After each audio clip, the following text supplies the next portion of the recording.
Hello student, welcome back to my YouTube channel math with Avinash sir. और मैं फिर एक बार हाजिर हूँ आपके सामने आपके डाउट को लेकर।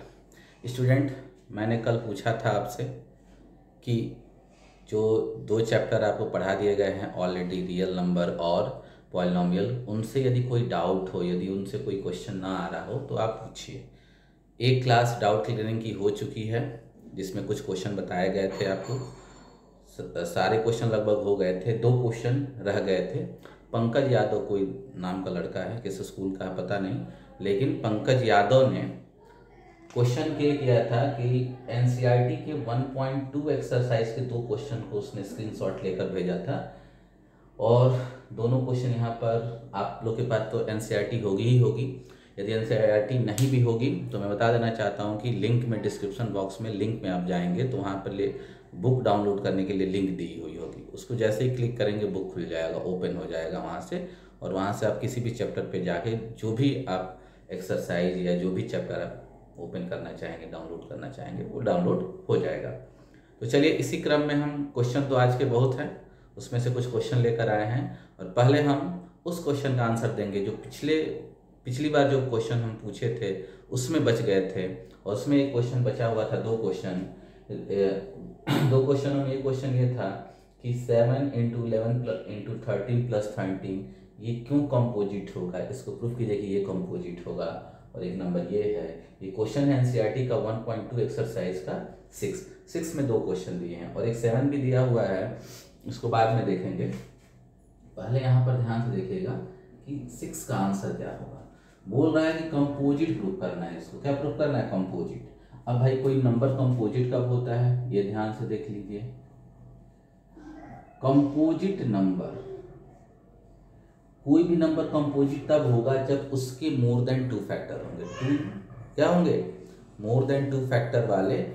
समझ में आ रही बात है, मतलब जिसके 3 या 3 से अधिक फैक्टर होंगे वो क्या कहलाएगा, कंपोजिट कहलाएगा। अब उन तीनों में 1 भी रहेगा और क्या होगा, वो नंबर भी रहेगा और एक डिफरेंट होना चाहिए। सपोज दैट 2 है, दो के केवल 2 फैक्टर 1 और 2, इसलिए ये कंपोजिट नहीं होता, ये क्या होता है, प्राइम होता है। जिस भी नंबर के केवल 2 फैक्टर होते हैं, 1 और सेल्फ वो नंबर, वो प्राइम कहलाता है। इसी क्रम में लेंगे तो 3 के भी 2 फैक्टर होंगे, 1 और 3, और ये हो जाएगा आपका प्राइम। कंपोजिट जैसे 4 कंपोजिट हो जाएगा क्योंकि इसका क्या फैक्टर होगा, 1 भी होगा, 2 भी होगा और इटसेल्फ 4 भी होगा। तो देख रहे हैं ना, इसके 3 फैक्टर आ गए।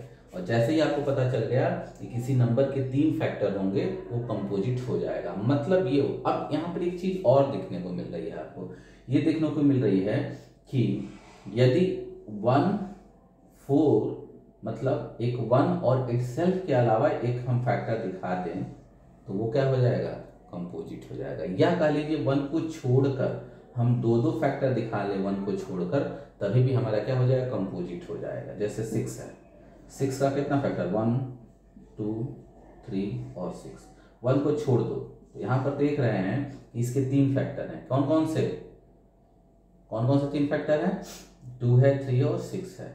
1 को छोड़कर यदि 2 या 2 से अधिक फैक्टर किसी भी नंबर के मिल जाएं तो वो क्या कहलाएगा, कंपोजिट कहलाएगा। चलिए, ये तो कंपोजिट की बात हो गई। अब हम आ जाते हैं 6 नंबर क्वेश्चन पे। और ये क्वेश्चन दिया है 7 इंटू 11 इंटू 13 प्लस 30। इसको क्या लिख सकते हैं, देखिए 13 कॉमन हो जाएगा, 13 कॉमन कर लीजिए। यहाँ से देखो, एक टर्म ये हुआ, टर्म क्या होता है, 2 प्लस के द्वारा, एक ये टर्म हुआ, एक ये टर्म हुआ। तो जो फाइनल नंबर था इसके 2 टर्म थे, दोनों टर्मों में 13 दिख रहा है, 13 कॉमन कर लो तो क्या होगा, 7 इंटू 11 प्लस 1 हो जाएगा। एक तो ये नंबर आएगा, एक तो ये नंबर आएगा। ये भी 1 नहीं होगा, ये भी 1 नहीं होगा। इसका मतलब इस नंबर को हम 2 नंबर के प्रोडक्ट में लिख दिए। और यदि किसी भी नंबर को 2 नंबर के प्रोडक्ट में आप लिख देते हैं जिसमें 1 नहीं आता है उन दोनों नंबरों में से, तो वो क्या कहलाएगा, कंपोजिट कहलाएगा। तो यहां से आ गया कि this proves that 7 into 11 into 13 plus 13 has 2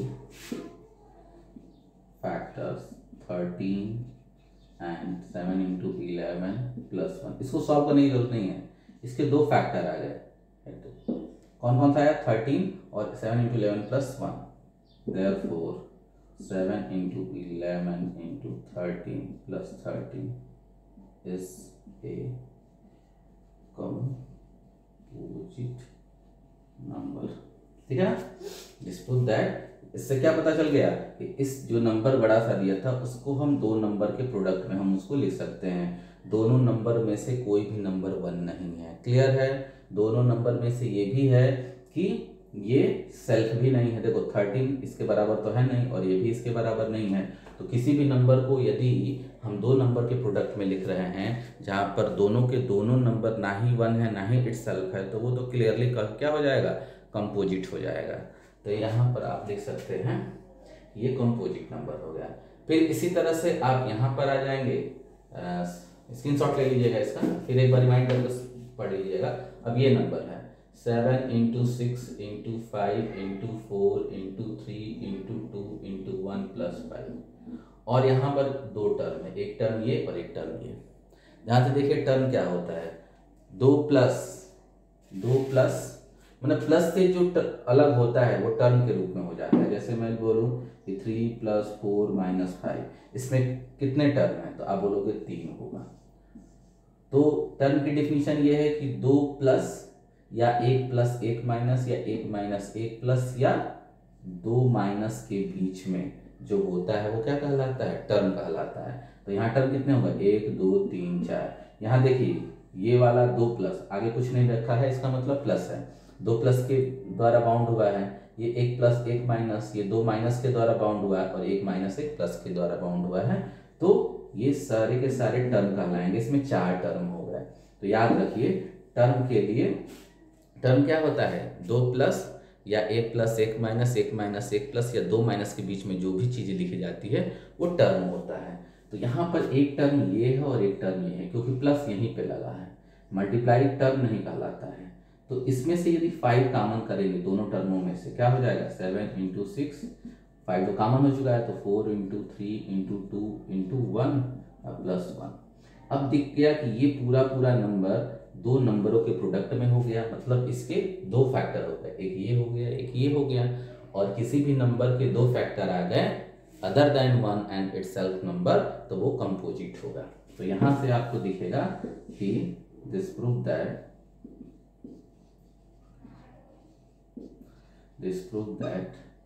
7 into 6 into 5 into 4 into 3 into 2 into 1 plus 5 has 2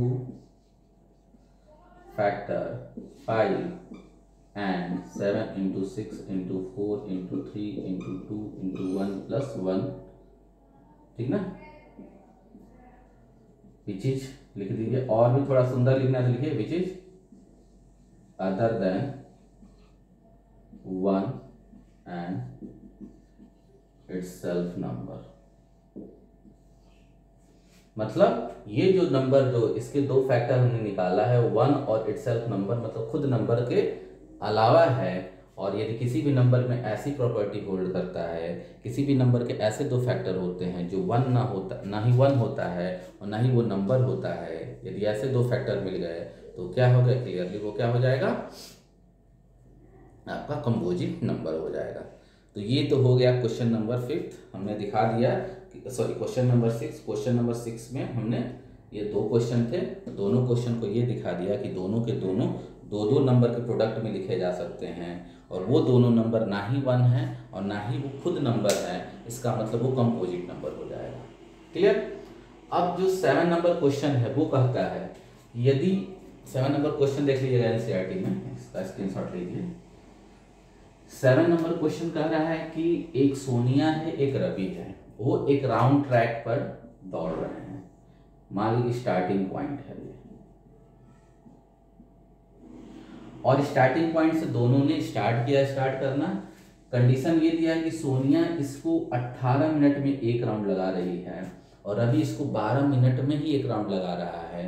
तो क्वेश्चन में ये दिया हुआ है कि फिर किस समय कितनी मिनट बाद वो दोनों स्टार्टिंग पॉइंट पर मिलेंगे। पहले तो स्टार्ट होंगे, ध्यान से देखिए, पहले तो दोनों यहीं होंगे।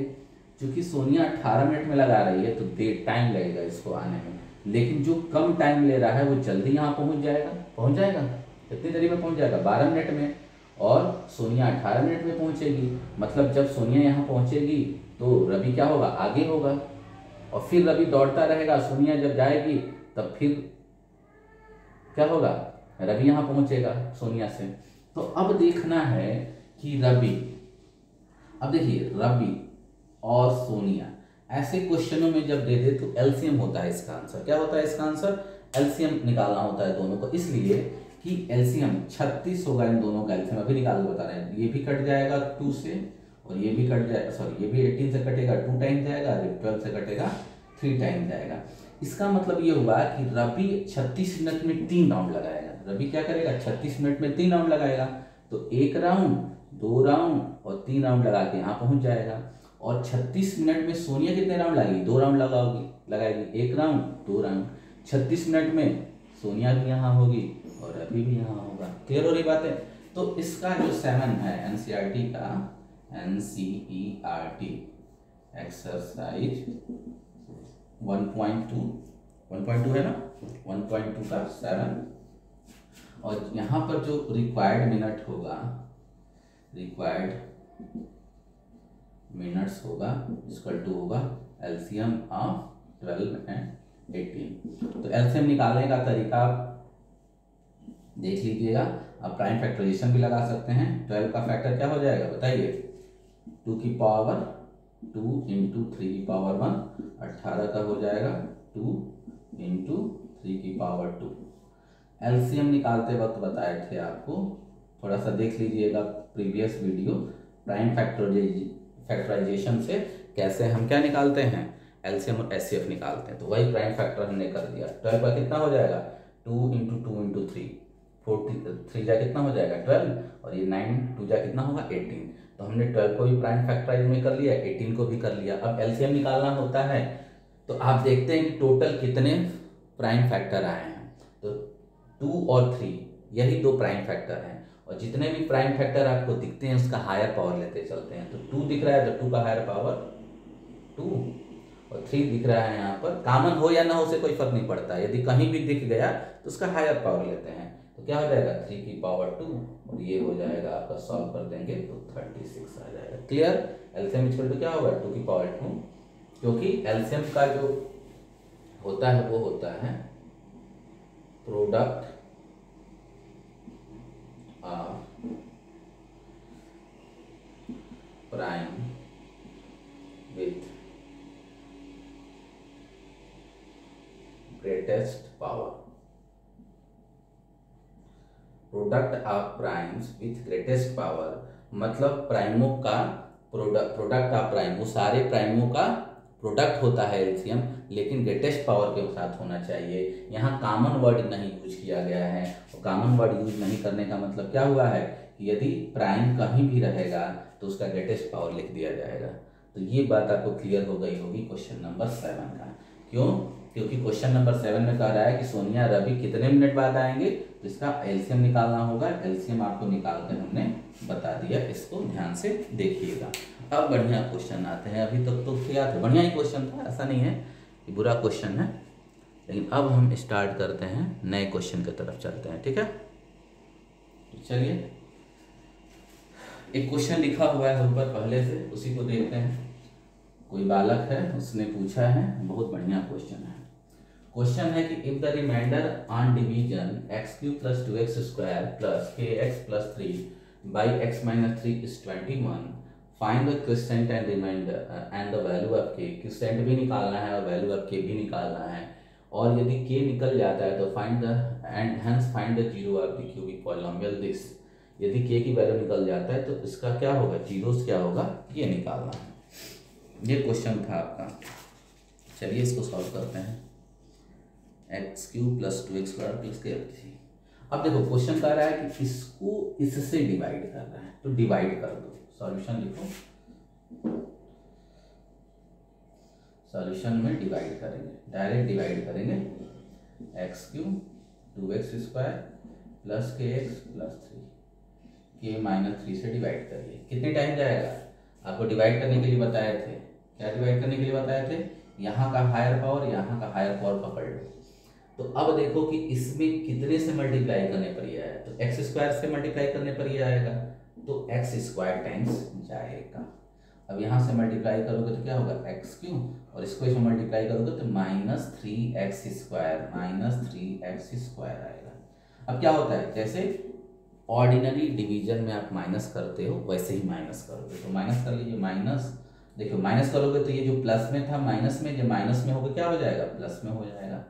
अब ये कैंसिल हो जाएगा, और ये 2x स्क्वायर और प्लस 3x स्क्वायर कितना हो जाएगा, 5x स्क्वायर। ये कॉपी हो जाएगा kx और प्लस 3। यहाँ तक बात क्लियर हुई। अब क्या करेंगे, फिर देखेंगे, यहाँ पर हायर पावर 5x स्क्वायर है और यहाँ पर क्या है, हायर पावर x। अब देखेंगे कि इसमें कितना से मल्टीप्लाई करने पर यह आएगा, तो हम देखेंगे कि यदि हम 5x से मल्टीप्लाई कर दें इसमें तो ये आ जाएगा, तो अब हमको 5x टाइम्स ले जाना होगा। अब 5x का क्या करेंगे, हम मल्टीप्लाई करके लिखेंगे, तो 5x स्क्वायर और यहाँ मल्टीप्लाई करोगे तो -15x आ जाएगा। अब फिर माइनस होगा, तो ये प्लस में था तो माइनस में, जो माइनस में होगा वो प्लस में, ये कैंसिल हो गया। अब फिर ये आ गया, देखो कि x और प्लस 15x, दोनों से x कॉमन करके लिख दो, k plus 15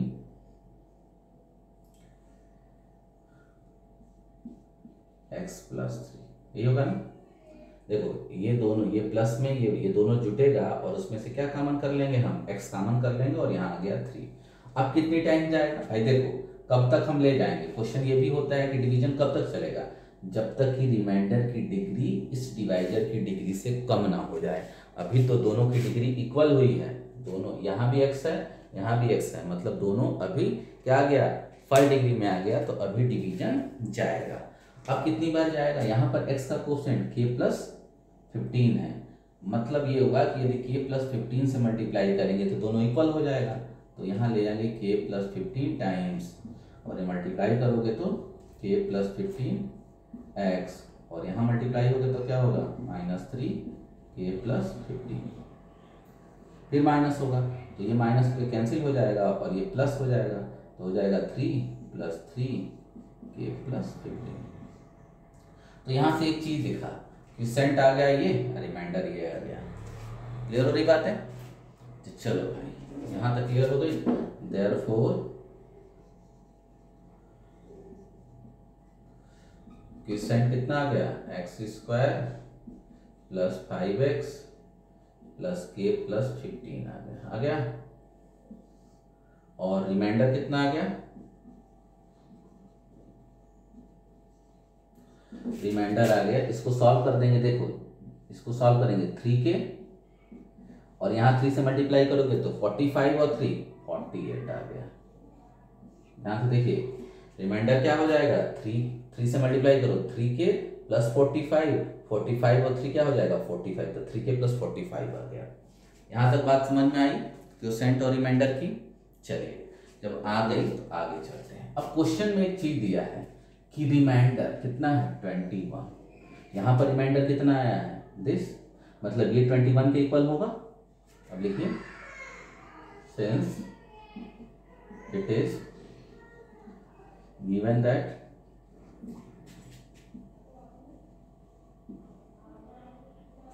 reminder equal to 21, और निकाले हैं हम क्या 3k प्लस 48, पहले से दिया है कि रिमाइंडर, इसको यदि इससे डिवाइड करेंगे तो रिमाइंडर 21 आएगा, और जब डिवाइड करके निकाल रहे हैं तो ये आ रहा है, मतलब दिस मीन्स ये आ रहा है, तो ये क्या होगा 21 के इक्वल हो जाएगा। तो 3k plus 48 equal to 20 and और 3k इक्वल टू कितना हो जाएगा इधर 27, k की वैल्यू क्या आ जाएगी -9, ये आ गया, k की वैल्यू तो निकल के आ गया, एक तो काम हो गया आपका। लेकिन हमको क्वोशेंट भी निकालना है, मतलब ये हुआ कि इसमें भी k की वैल्यू रखना पड़ेगा। देखिए आल्सो सिंस क्वोशेंट कितना दिया हुआ है x square plus 5x plus k plus 15, ये क्वोशेंट आ चुका है। इसी में 9 की वैल्यू रख दो तो कितना हो जाएगा x square plus 5x plus -9 plus 15, क्या होगा x square plus 5x plus 6। तो ये हो गया आपका क्वोशेंट qx, और ये हो गया आपका रिमाइंडर तो दिया है के की वैल्यू। दो चीज निकल गया, आधा क्वेश्चन यहाँ तक हो गया। हमने रिमाइंडर निकाला, हमने क्या निकाला, क्वोशिएंट निकाला। अब हम क्या करने जा रहे हैं, समझने के लिए फिर एक बार क्या करिएगा, वीडियो को रिवाइंड करिएगा। अब जब के की वैल्यू आ गया तो इसका जीरोज निकालना है, तो ये स्क्रीनशॉट लीजिए, हम आगे चलते हैं।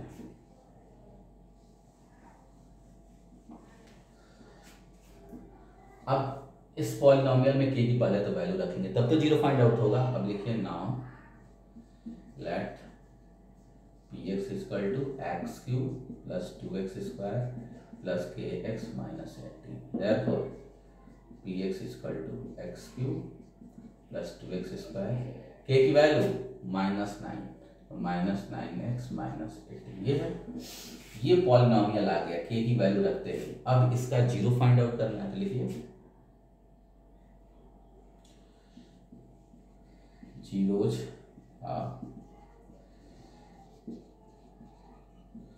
पॉलिनोमियल इज गिवन बाय, आपको पॉलिनोमियल पढ़ाते वक्त बताया थे किसी भी पॉलिनोमियल का जीरो निकालने के लिए क्या करेंगे, उस पॉलिनोमियल को जीरो के इक्वल कर देंगे। px जीरो के इक्वल मतलब दिस जीरो के इक्वल, तो x cube plus 2x square minus 9x minus 18 equal to zero. अब फैक्टराइज करेंगे तो ध्यान से देखो, यहाँ से कॉमन क्या हो जाएगा, एक्स स्क्वायर, तो क्या बचेगा एक्स प्लस 2, यहाँ से कॉमन क्या होगा -9, तो x plus 2 equal to zero. अब यह x प्लस टू कॉमन कर लीजिए, x प्लस 2 कॉमन कर लेंगे तो होगा x square minus 9 equal to zero. अब यहाँ पर होगा x प्लस 2 और इसको फैक्टर करोगे तो क्या होगा x माइनस 3 और x प्लस 3। बोलिए बात समझ में आई, एक्स स्क्वायर माइनस 9 का कैसे फैक्टर x माइनस 3 और x प्लस 3 आएगा, ये तो आपको क्लियर हो रहा होगा। चलिए अब जब जीरो करेंगे, ध्यान से देखिए, अब जब इसको जीरो करेंगे तो x की वैल्यू -2, इसको जीरो करेंगे तो x की वैल्यू +3, इसको जीरो के इक्वल करेंगे तो x की वैल्यू -3 आएगी। इसका मतलब ये हुआ कि जीरोज आर क्या होगा -2, 3 एंड -3 ये होंगे। क्लियर, तो ये भी आ गया आपका। जो सेकेंड पॉलिनोमियल था उसको जीरो, उसका जीरो निकालना था, तो पहले तो k की वैल्यू, क्योंकि इसमें भी k दिया हुआ है, तो k निकालने के बाद इसमें रख देंगे और फिर k निकालने के बाद इसमें रख देंगे, इसका फैक्टराइज कर देंगे तो क्या आ जाएगा, उसका जीरो निकल के आ जाएगा। चलिए ये तो क्वेश्चन हो गया आपका। अब नेक्स्ट क्वेश्चन पे चलते हैं जो एनसीईआरटी का ही है।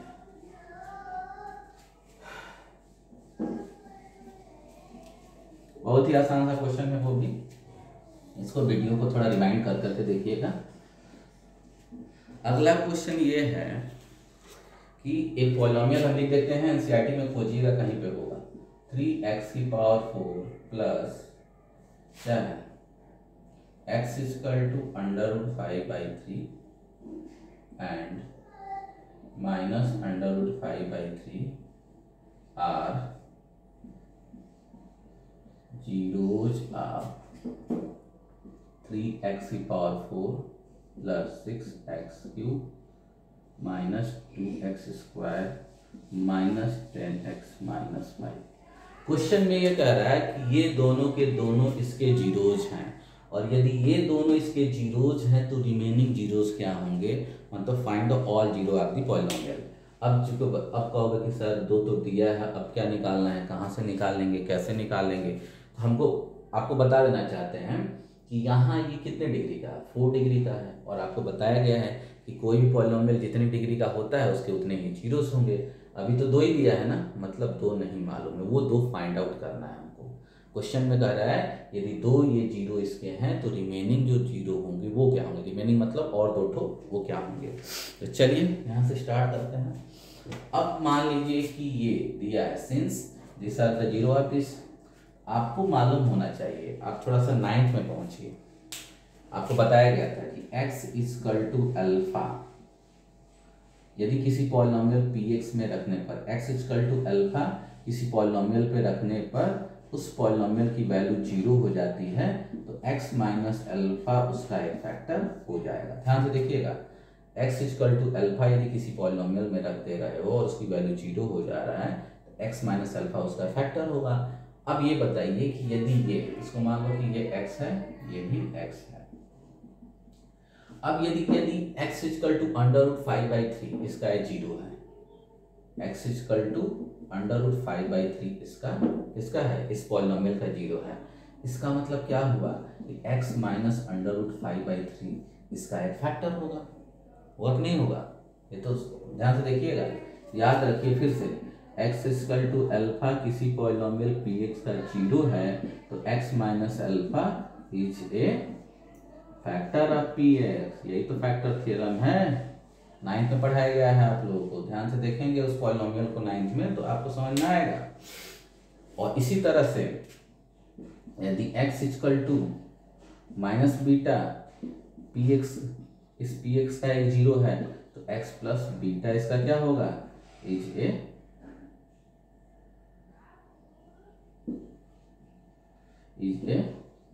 Zero of px। ये भी है। यदि x इक्वल टू अल्फा इस पॉलिनोमियल का 0 है तो x माइनस अल्फा फैक्टर होगा, और x equal to minus beta इसका क्या है, 0 है तो x प्लस बीटा इसका क्या होगा, इसे फैक्टर होगा। बात समझ में आ रही है?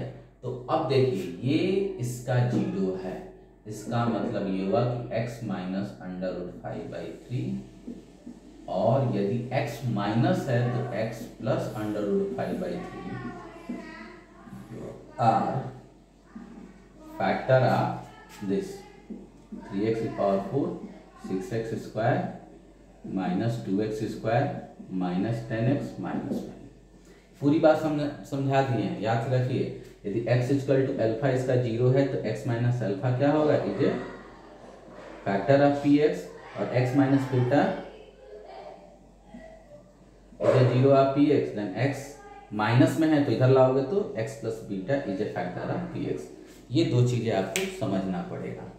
तो उसी से हमने लिख दिया, ये फैक्टर थ्योरम है 9th में।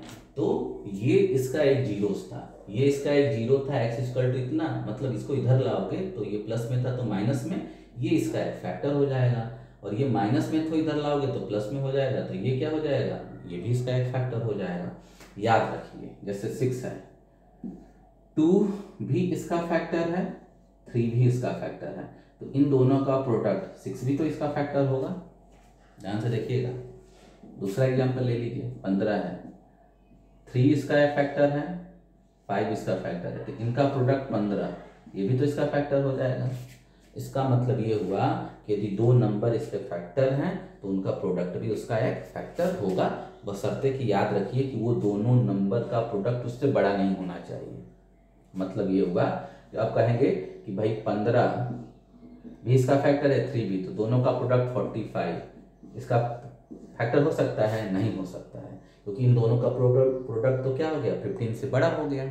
तो यदि दो फैक्टर मिल रहे हों, उनका प्रोडक्ट उस नंबर से, इनिशियल नंबर से छोटा है, तब तो फैक्टर हो सकता है, लेकिन प्रोडक्ट बड़ा हो गया तो फैक्टर नहीं होगा। इसी तरह से वेरिएबल के केस में दो, यहाँ पर ये भी पॉलिनोमियल कहलाएगा 1 डिग्री का, ये भी पॉलिनोमियल कहलाएगा, ये दोनों के दोनों पॉलिनोमियल अलग अलग इसके फैक्टर हैं, और इसको जब मल्टीप्लाई करेंगे तो इसकी डिग्री कितनी आएगी, 2। यदि डिग्री जो मल्टीप्लाई करने पर डिग्री आ रहा है इससे छोटा आ रहा है तब तो उसका फैक्टर होगा, लेकिन मल्टीप्लाई करने पर इसकी डिग्री इस वाले पॉलिनोमियल से बड़ी हो जाती तो फैक्टर नहीं होता। तो जब इसका मल्टीप्लाई करेंगे तो 2 डिग्री का आएगा, ये 4 डिग्री का है, इसकी डिग्री बड़ी है, इसकी डिग्री छोटी है, इसका मतलब ये फिर भी क्या होगा, फिर इसका एक फैक्टर हो जाएगा। तो इसको देखते हैं आगे चल के। तो यहाँ पर हो जाएगा therefore x minus under root 5/3, आप प्रोडक्ट कर दीजिए, x plus under root 5/3 is also a factor of 3x की power 4 6x square minus 2x square minus 10x minus 5। ये हो गया।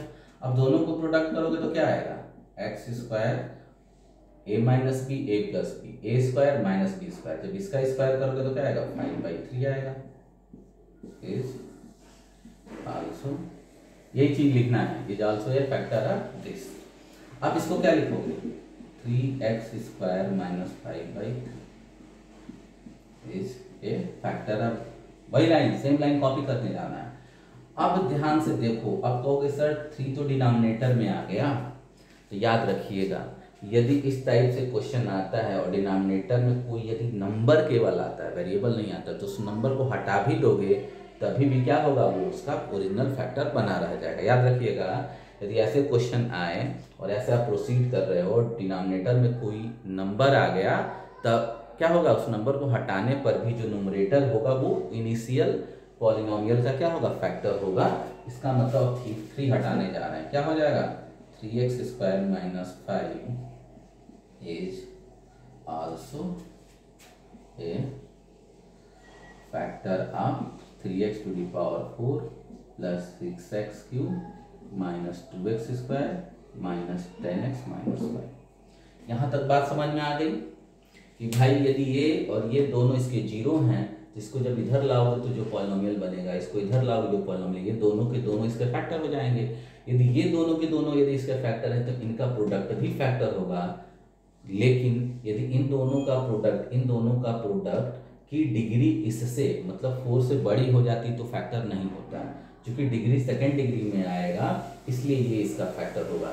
यहाँ पर हमने ये लाइन खींचे है, तो यहाँ भी आप लिखोगे कि also a factor of this is also a factor of this is also a factor of this. ये लाइन कॉपी करते चलना, बस इसमें चेंज हो रहा है और फाइनल अब नंबर आ गया कि ये क्या हो गया, इसका फैक्टर हो जाएगा। तो स्क्रीनशॉट लीजिए, हम मिटाने जा रहे हैं, ठीक है। अब ये इसका यदि फैक्टर हो जाएगा तो सीधी सी बात, ये इसको डिवाइड कर देगा। क्या कर देगा, डिवाइड कर देगा। तो करिए डिवाइड, चलिए।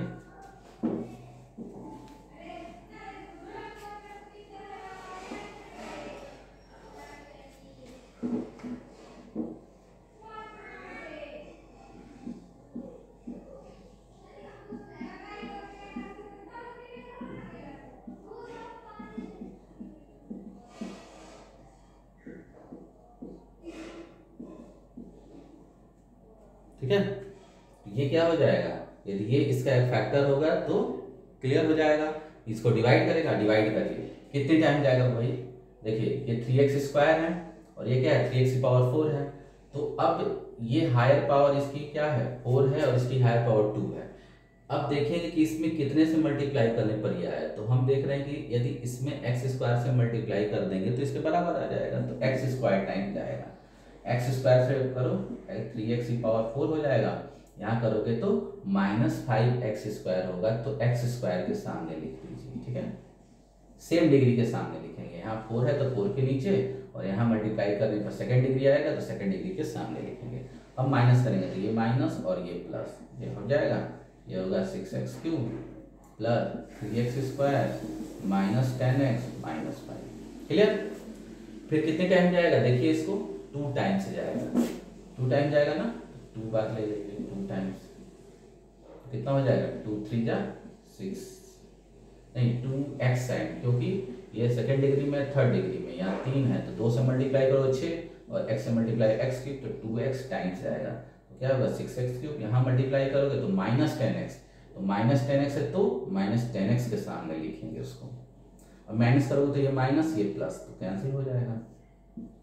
3x² - 5 कितने टाइम जाएगा, 1 टाइम जाएगा, तो कितना होगा 3x² - 5, अब ये कैंसिल हो गया। अब देखो क्या हो गया, इतना तो क्लियर हुआ। ध्यान से देखिएगा, यदि 16 है और 2 से डिवाइड करेंगे 8 आएगा, तो 16 को हम क्या लिख सकते हैं, 2 × 8 लिख सकते हैं भाई। डिवाइडेंड इक्वल टू होगा डिवाइजर इंटू क्वोशिएंट, ठीक ना, क्योंकि रिमाइंडर तो यहाँ 0 है, क्योंकि आप जानते हो, क्या जानते हो कि डिवाइडेंड इक्वल टू होता है divisor into quotient plus remainder. Remainder तो 0 हो गया, तो डिवाइडेंड किसके इक्वल होगा, डिवाइजर इंटू क्वोशिएंट के इक्वल हो जाएगा। ये तो बात आपको समझ में आ रही है, यहां तक समझ में आया।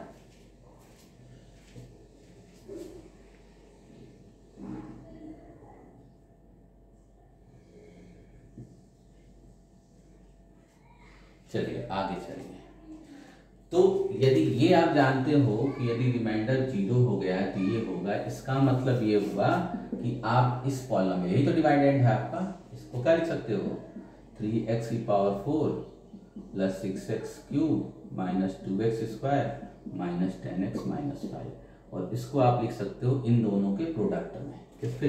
इन दोनों के प्रोडक्ट में। तो क्या हो जाएगा x square minus 2x plus 1 और ये क्या होगा 3x स्क्वायर माइनस 5। लिख देंगे।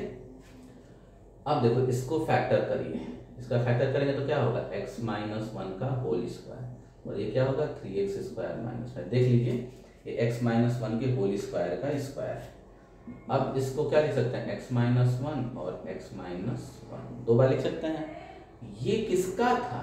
इसको फैक्टर किए थे। ये किसका प्रोडक्ट था? ध्यान से देखिएगा शुरू में वीडियो, ये था प्रोडक्ट अंडर रूट 5/3 और x minus under root 5/3। Clear हो रहा है? नहीं हो रहा है तो छोड़ दो, ये पर यहीं पर आने दो। अब ये पॉलिनोमियल इसमें ब्रेक हो गया और इसका जीरोज निकालना था। इसका जीरोज निकालने का मतलब ये हुआ कि क्या करेंगे, इसको जीरो के इक्वल कर देंगे। तो लिखिए फॉर जीरोज ऑफ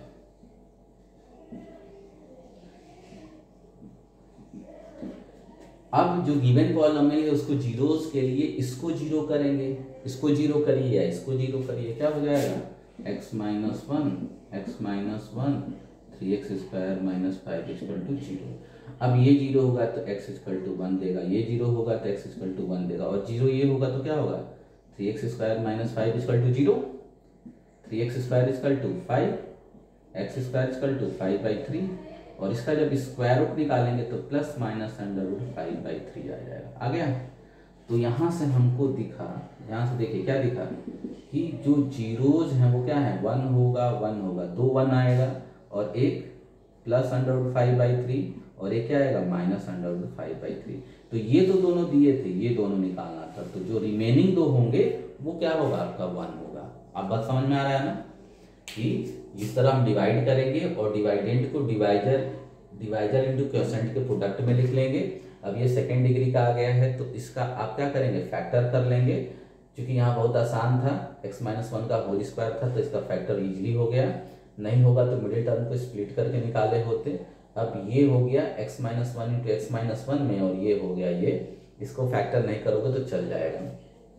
अब इसका जीरोज निकालना है तो जीरो निकालना है तो इस पॉलिनोमियल को जीरो को इक्वल करते हैं। तो इसको जीरो को इक्वल रखो या इसको रखो, बात तो एक ही है। अब इसको जब रख देंगे तो x की वैल्यू, अब देखो ये 3 नंबरों के प्रोडक्ट में है, इसका मतलब ये हो गया ये भी जीरो होगा, ये जीरो होगा तो x की वैल्यू कितना आएगा 1, ये जीरो होगा तो x की वैल्यू 1 और जब ये जीरो होगा इसको सॉल्यूशन यहाँ बताए हैं, ये जीरो कर दोगे फिर इसको सॉल्व करोगे तो 5 इधर जाएगा, फिर 3x स्क्वायर इक्वल टू 5 होगा, 3 से डिवाइड कर दोगे तो 5/3 और स्क्वायर रूट लोगे तो प्लस माइनस अंडर रूट 5/3 आ जाएगा। और यहाँ से हम x की 2 वैल्यू लिख लेंगे। ये पहले से दिया हुआ था और ये हमको फाइंड आउट करना था, रिमेनिंग 2 0। तो ये आंसर आपका आ जाएगा। चलिए ये हो गया सेकंड क्वेश्चन आपका, आज का सेकंड क्वेश्चन। अब चलते हैं आज के नेक्स्ट क्वेश्चन पे। ये 2 क्वेश्चन बहुत बढ़िया थे, एक क्वेश्चन और है, 2 क्वेश्चन देखते हैं। स्क्रीनशॉट ले लीजिएगा, वीडियो को देखिएगा अच्छे से। अब अगला क्वेश्चन है, ध्यान से देखिए कि if the zeros of cubic polynomial x³ minus 6x square plus 3x plus 10 are of the form a plus b and a plus 2b for some real number, then find a b। ठीक ना, मतलब ये हुआ कि यदि ये 2 3 a plus B a plus 2b यदि इसके क्या हैं जीरोज हैं तो a और b की क्या वैल्यू होगी। चलो भाई क्या होगी देखते हैं। सॉल्यूशन देखिए, अब आप जानते हैं कि सम ऑफ जीरोज क्यूबिक पॉलिनोमियल में सम ऑफ जीरोज कितना होता है, ये भी कितना होता है -b/a होता है। अब क्यूबिक पॉलिनोमियल का स्टैंडर्ड फॉर्मेट लिख लें, ये होता है क्यूबिक पॉलिनोमियल का स्टैंडर्ड फॉर्मेट। और यहाँ पर क्यूबिक पॉलिनोमियल क्या है, x³ - 6x² + 3x + 10। कंपेयर कर दोगे तो a की वैल्यू 1, b की वैल्यू -6, c की वैल्यू क्या होगी 3 और d की वैल्यू कितना होगा 10। यही ना है क्यूबिक का स्टैंडर्ड फॉर्मेट, ये यहीं से ये फार्मूला निकल के आता है। और ये क्या हो गया, इससे जब कंपेयर कर दोगे तो ये आ जाएगा। पॉलिनोमियल का देखेंगे तो उसमें हम क्यूबिक पॉलिनोमियल पढ़ा चुके हैं, वहां से आपको आ जाएगा। सम ऑफ 0 -b/a तो माइनस, और b की वैल्यू क्या होगी -6, a की वैल्यू कितनी हो गई 1 तो 6 आ गया। सम ऑफ 0, यही तो जीरोस हैं, यहाँ से देखिए 3, तो यहाँ से क्या आ जाएगा, यहाँ पर a + a + b + a + 2b। भाई यही 3 जीरो हैं, एक ये है, एक ये है, ये है, तो तीनों को जोड़ दोगे, यही तो सम ऑफ जीरोस होगा। उसकी वैल्यू -b/a के इक्वल, वो तो निकाल के रख दिए यहाँ पर। अब आ जाएगा ये कितना 3a + 3b, सॉल्व करोगे तो a + b = कितना हो जाएगा 2। एक इक्वेशन यहाँ बन गया। यहाँ से देखिए a 3a, b + 2b 3b, 3 common करके इधर डिवाइड कर दो, a + b कितना आ गया 30 आ गया। इतनी बात क्लियर हुई। चलो इसके बाद से है प्रोडक्ट ऑफ जीरो जो होता है कितना -d/a होता है। पॉलिनोमियल देखिएगा ये होता है।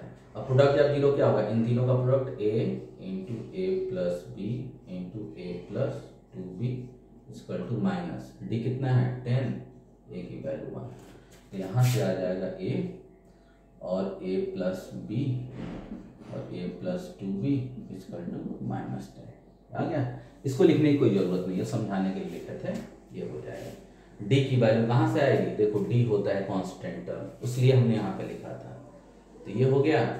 अब बताओ कि a + b, और यहाँ इसको क्या लिख सकते हैं a + b + b = -10। देखो a + b की वैल्यू यहाँ से रख देंगे फर्स्ट से, कितना होगा 2, तो 2 + b = -10। देखो यहाँ से लिखो फ्रॉम फर्स्ट, a + b की वैल्यू रख दिया, तो a 2 + b = कितना हो जाएगा -5। देखो 2 से तो क्या कर देंगे डिवाइड कर देंगे, तो -5, a × दिस बच गया। अब a की वैल्यू यहाँ से, a की वैल्यू क्या होगी 2 - b, a की वैल्यू हो जाएगा 2 - b और 2 + b = -b। यहाँ भी कहाँ से आ रहा है फ्रॉम फर्स्ट, यहाँ से आप निकाल लो a की वैल्यू क्या होगी, b इधर जाएगा तो 2 - b, 2 - b हो गया, ये हो गया। अब ये क्या हो जाएगा सॉल्व करोगे तो a - b, a + b तो 2² - b² = -5, और यहाँ सॉल्व कर दोगे तो b² = 9, तो b की वैल्यू होगी +-3। क्या आ जाएगी b की वैल्यू +-3। दो केस बनेंगे, केस फर्स्ट क्या बनेगा कि b = +3, तो जब +3 लोगे b की वैल्यू, ध्यान से देखो, तो जब +3 इधर जाएगा तो 2 - 3, 2 - 3 कितना आ जाएगा -1। और केस सेकंड कहता है कि यदि b की वैल्यू -3 लोगे, -3 लोगे तो इधर जाएगा तो क्या होगा +3 हो जाएगा, तो 2 + 3 कितना हो जाएगा, a की वैल्यू 5। बोलिए बात समझ में आई भाई। b की वैल्यू 3 यहाँ रखो 3, तो क्या हो जाएगा यहाँ पर a + 3 = 2, a = 2 - 3, a = कितना हो जाएगा -1 हो जाएगा। क्लियर हो रही बात है। यहाँ पर रख लीजिएगा b की वैल्यू, यहाँ 3 रख के a निकाल लीजिएगा, फिर b की वैल्यू यहाँ -3 रख के a निकालिएगा, तो ये 2 केस बनेगा, तो 2 सॉल्यूशन आएंगे। कितने आएंगे 2 सॉल्यूशन आएंगे, a की वैल्यू -1, b की वैल्यू 3, a की वैल्यू 2, b की वैल्यू -3। चलिए क्वेश्चन कर लिए। अब आगे चलते हैं, एक क्वेश्चन और है, एक क्वेश्चन और देखते हैं, फिर जो रिमेनिंग होगा अगले वीडियो में बता देंगे। अच्छे क्वेश्चन थे। आप लोग का धन्यवाद कि आप लोग कम से कम क्वेश्चन तो पूछ रहे हैं, क्लास 10th सभी लोग इसी तरह पूछें। और मेरा आप लोगों से रिक्वेस्ट फिर है कि वीडियो को पूरा देखें, केवल अपना क्वेश्चन ना देखें, केवल अपना क्वेश्चन मत देखिए कि मेरा क्वेश्चन तो हो गया, मैं क्वेश्चन तो आ गया, अब मैं आगे नहीं देखूंगा।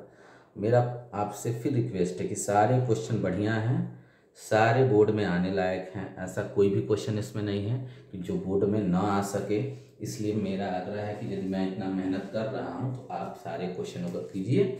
और एक चीज़ और, यदि जो क्वेश्चन आज पूछे गए हैं जिसमें आज हम उसको नहीं बता पाते हैं तो नेक्स्ट वीडियो में उसको डिस्कस करेंगे। जैसे प्रीवियस के पंकज यादव नाम का लड़का था, 2 क्वेश्चन पूछा था, उसका जवाब मैं नहीं दे पाया था टाइम के कम की वजह से, तो उसको मैंने आज बताया।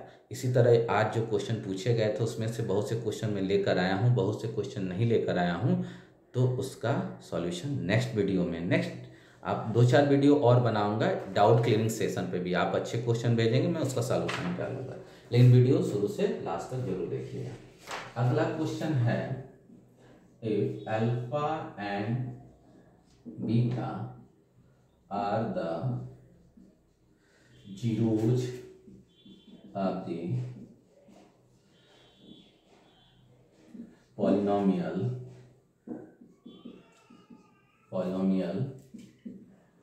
fx is equal to x square plus px plus q, ठीक है,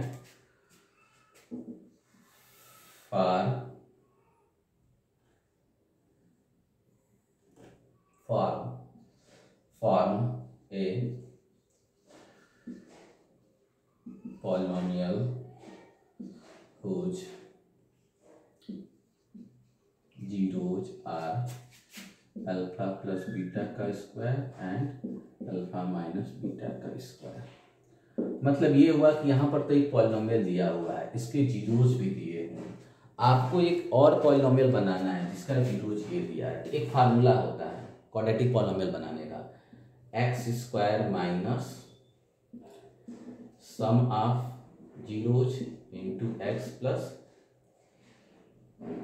product of zeros equal to 0। Sorry, यही क्वाड्रेटिक पॉलिनोमियल का क्या है आपका फार्मूला है। क्वाड्रेटिक पॉलिनोमियल बनाने का क्या फार्मूला है, ये है। कोई भी क्वाड्रेटिक पॉलिनोमियल बनाने का फार्मूला है x square minus sum of zeros plus x into product of zeros. और यहाँ पर आपको बताया भी थे, यहाँ पर एक के होता है, और के जो होता है वो क्या होता है, LCM of denominator of alpha and beta, मतलब डिनोमिनेटर ऑफ जीरोज लिख लो। के क्या होता है, जो 2 जीरोज आएंगे उनके यदि डिनोमिनेटर में कोई नंबर होगा तो उसका एलसीएम के होता है। याद रखिएगा, ये लिखवाया जा चुका है आपको, वीडियो आप देखेंगे प्रीवियस तो दिखेगा। पॉलिनोमियल इक्वल टू क्या होता है, के into x square minus sum of zero into x plus product of zeros. के क्या होता है, LCM of denominator of zeros. जो जीरोज होते हैं ना उसके डिनोमिनेटर का जो एलसीएम होता है वो क्या होता है, ये के होता है।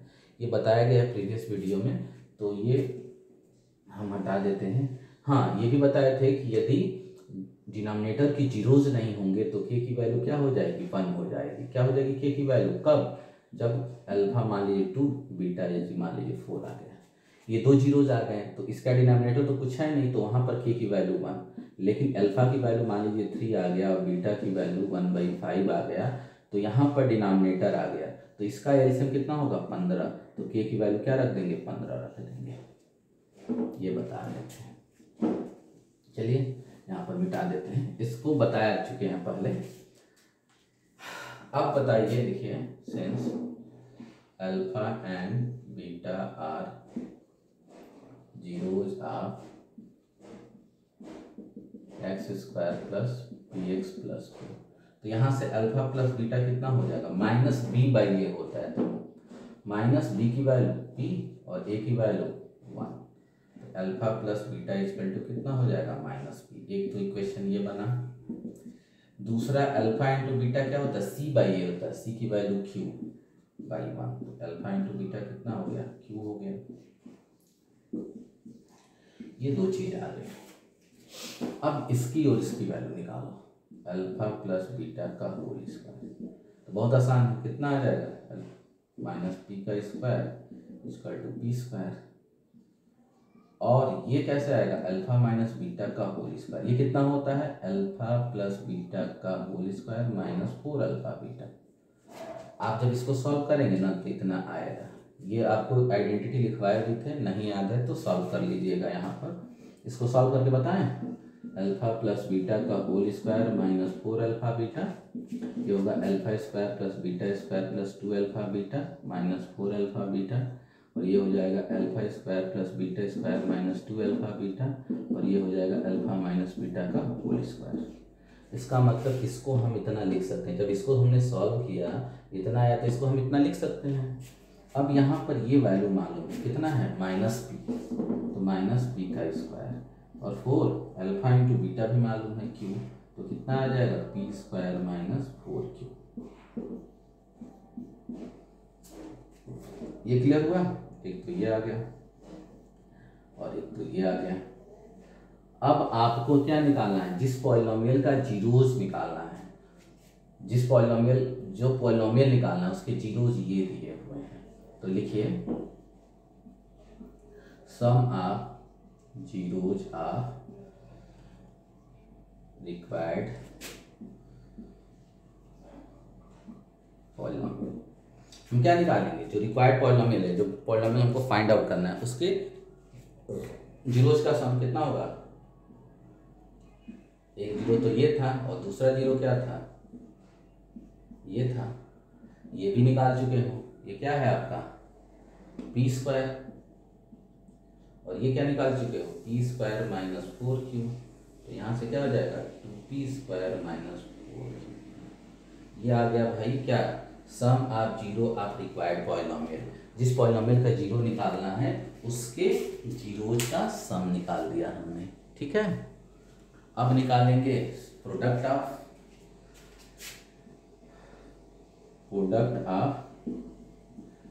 Zeros of required